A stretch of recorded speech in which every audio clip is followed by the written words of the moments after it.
श्रद्धा पर एक दृष्टांत। एक समय शिव जी महाराज पार्वती के साथ हरिद्वार में घूम रहे थे। पार्वती ने देखा कि सहस्त्रों मनुष्य गंगा में नहा नहाकर हर हर करते चले जा रहे हैं, परंतु प्रायः सभी दुखी और पापपरायण हैं। पार्वती ने बड़े आश्चर्य के साथ शिव जी से पूछा कि हे देवदेव, गंगा में इतनी बार स्नान करने पर भी इनके पाप और दुखों का नाश क्यों नहीं हुआ? क्या गंगा में सामर्थ्य नहीं रही? शिव जी ने कहा, प्रिय, गंगा में तो वही सामर्थ्य है, परंतु इन लोगों ने पाप नाशनी गंगा में स्नान ही नहीं किया है, तब इन्हें लाभ कैसे हो? पार्वती ने साश्चर्य कहा कि स्नान कैसे नहीं किया? सभी तो नहा नहाकर आ रहे हैं, अभी तक इनके शरीर भी नहीं सूखे हैं। शिव जी ने कहा, ये केवल जल में डुबकी लगाकर आ रहे हैं, तुम्हें कल इसका रहस्य समझाऊंगा। दूसरे दिन बड़े जोर की बरसात होने लगी, गलियां कीचड़ से भर गईं। एक चौड़े रास्ते में एक गहरा गड्ढा था, चारों ओर लपटीला कीचड़ भर रहा था। शिव जी ने लीला से ही वृद्ध रूप धारण कर लिया और दीन विवश की तरह गड्ढे में जाकर ऐसे पड़ गए जैसे कोई मनुष्य चलता चलता गड्ढे में गिर पड़ा हो और निकलने की चेष्टा करने पर भी न निकल सकता हो।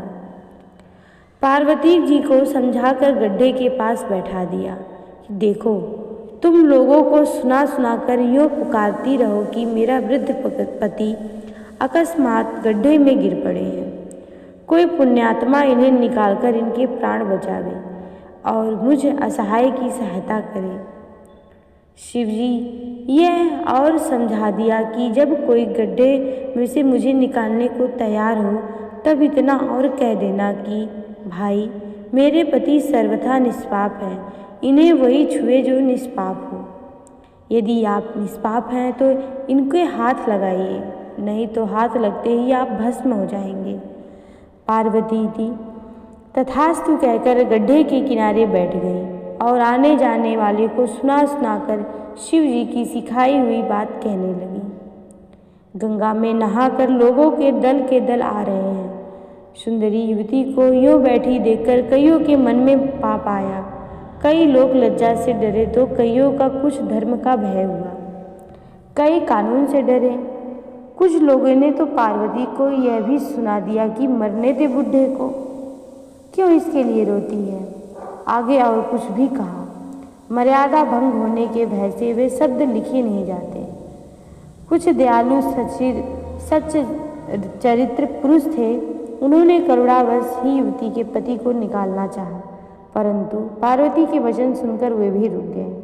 उन्होंने सोचा कि हम गंगा में नहाकर आए हैं तो क्या हुआ, पापी तो है ही, कहीं होम करते हैं हाथ न जल जाए। बुड्ढे को निकालने जाकर इस स्त्री की कथा अनुसार हम स्वयं भस्म न हो जाएं। सुंदरा किसी का साहस नहीं हुआ। सैकड़ों आए, सैकड़ों ने पूछा और चले गए। संध्या हो चली। शिव जी ने कहा, पार्वती, देखा आया कोई गंगा में नहाने वाला। थोड़ी देर बाद एक जवान हाथ में लोटा लिए हर हर करता हुआ निकला। पार्वती ने उससे भी वही बात कही। युवक का हृदय करुणा से भर आया। उसने शिव जी को निकालने की तैयारी की।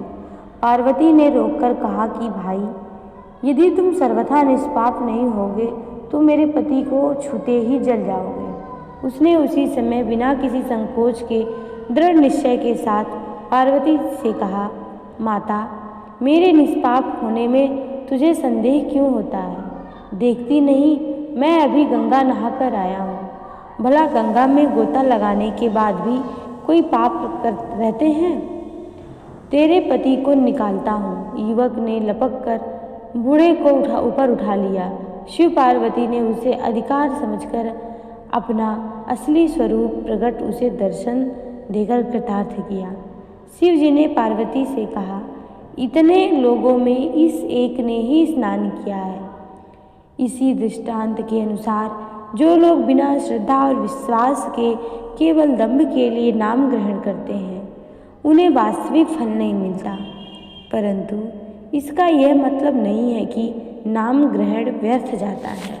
जय जय श्री राधे।